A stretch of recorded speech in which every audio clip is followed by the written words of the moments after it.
Bütün duaların cevabı sende. Bətsiz aşiqlərin ürəyi qəmdə.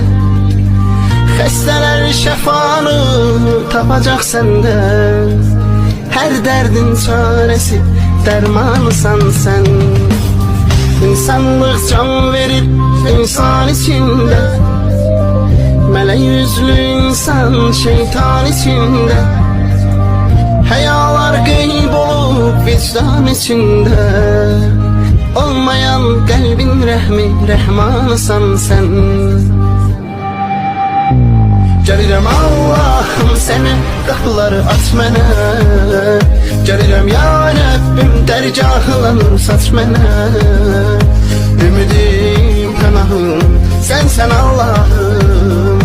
Əhv edən hər günahım, sənsən Allahım.